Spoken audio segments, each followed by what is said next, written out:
नीट घोटाळा हा संपूर्ण राज्यासह देशाने पाहिला आहे आणि त्याचंच लोण आता पुन्हा एकदा बीडपर्यंत येऊन पोहोचल्याचं या ठिकाणी पाहायला मिळतंय.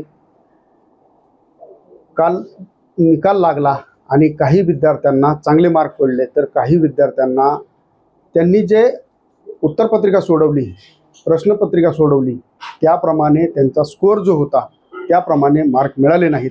त्यामुळे बीड जिल्ह्यातील जवळपास 3 ते 4 विद्यार्थी असे आहेत की या विद्यार्थ्यांना त्यांनी जो अभ्यास केला, जे उत्तरपत्रिका सोडवली त्याप्रमाणे मार्क मिळाले नाहीत. ते विद्यार्थी माझ्याबरोबर आहेत. दीदी, काय सांगशील, काय नेमकं तू पेपर सोडवला, तुला किती ही QR शीट जी आहे त्याप्रमाणे कशा पद्धतीने तुला किती मार्क पडले असते, काय नेमकं काय झालंय आणि आता तुला किती मार्क पडले?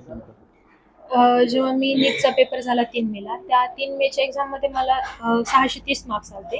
त्यानंतर तो पेपर लीक झाला. त्या लीक पेपरमुळे पेपर कॅन्सल झाला आणि कॅन्सलच्या नंतर ही रिनीट एक्झाम झाली. त्या रिनीट एक्झाममध्ये जो मी पेपर देऊन आले त्याच्यामध्ये नंतर NTH ऑफिशियल आन्सर की आली.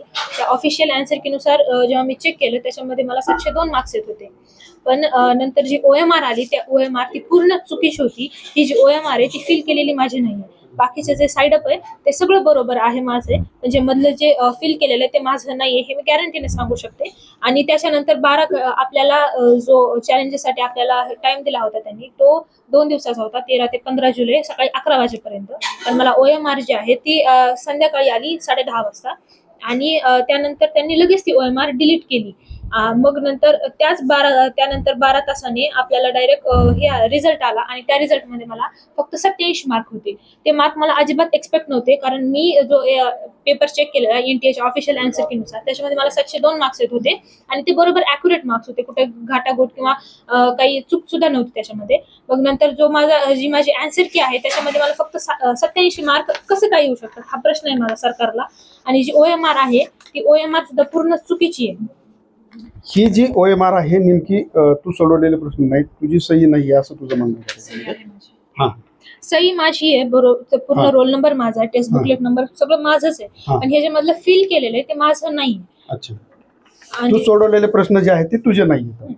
अच्छा, मग आता तुझी मागणी नेमकी काय आहे? माझी मागणी एवढीच आहे सरकारला, जी माझी ओरिजिनल OMR आहे ती ओरिजिनल OMR द्या आणि त्यानुसार मला मार्क द्या. हे 87 मार्क माझे नाहीये.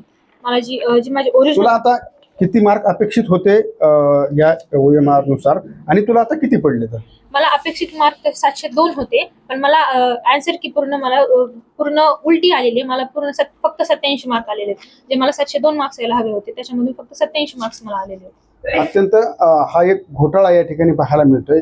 एकीकडं 702 मार्कापैकी फक्त 87 मार्क या ठिकाणी आलेत. या विद्यार्थ्यांना गेल्या अनेक दिवसापासून अभ्यास करून हे मार्क मिळवलेले आहेत. मात्र आता हा घोटाळा नेमका कशा पद्धतीनं नीट जे आहे ते कशा पद्धतीने दुरुस्त करते हे देखील पाहणं महत्त्वाचं आहे. कारण विद्यार्थ्यांनी जो अभ्यास केला, अत्यंत जीव लावून कष्ट करून हा अभ्यास केलेला या ठिकाणी दिदीचा आहे आणि त्यांच्या आई देखील माझ्याबरोबर येतात. ताई, काय सांगता येईल, काय नेमकं हा जो प्रकार आहे, काय वाटतंय, काय सांगता येईल? हा प्रकार आहे की जे गरिबाचे विद्यार्थी त्यांनी अभ्यासच करू नये, फॉर्मही भरू नये, तुमचे घोटाळे कायम चालू द्या, श्रीमंताचे लेकरं शिकतील, शेवटी गरीब हे गरीबच राहावं, असं मला तरी वाटतं की शासनाने याच्याकडे लक्ष द्यावं की गरिबाचे लेकरं काय करतील. समोर तुम्ही विद्यार्थी घ्या, तिने सोडवलेला क्वेश्चन पेपर बघा, तिने टिक कशी केलेली हेही बघा, पालकांचे कष्ट बघा, रात्रंदिवस आम्ही राबतो, 18 घंटे माझी मुलगी अभ्यास करते, त्यानुसार जर मार्क येत नसतील आणि मुलीवर भरोसा न ठेवता आम्ही स्वतः सोडून घेतलेले क्वेश्चन पेपर आमच्याकडे आहेत.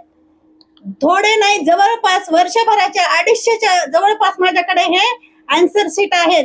ती काय नवीन नाही, आज दुसरीपासून MTSC परीक्षा देतील तेव्हापासून ती गोल करते. आज तिचं ते गोल बघा आणि तिने सोडवलेला गोल बघा.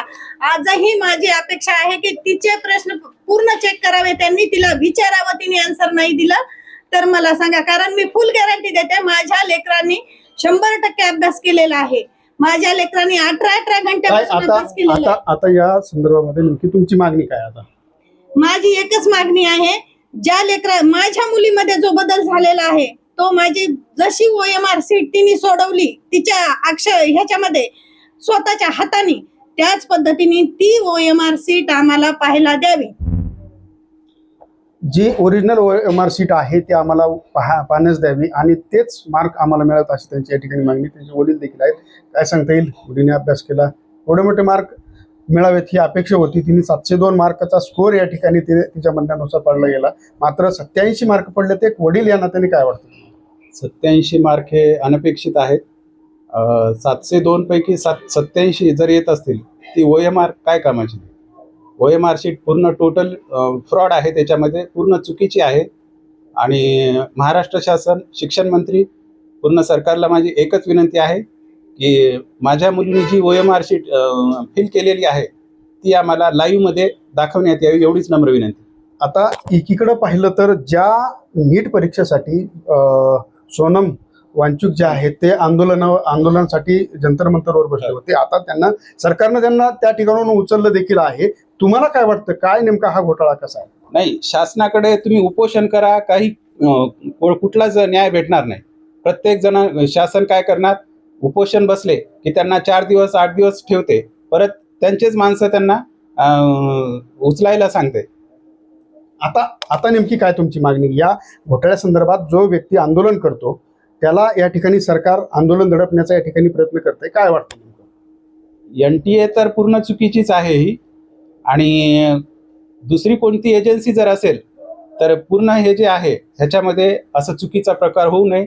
जे आज माझ्या मुलीबरोबर झालं ते अनेक पालकांचे तसे होऊ नये, एवढीच अपेक्षा आहे.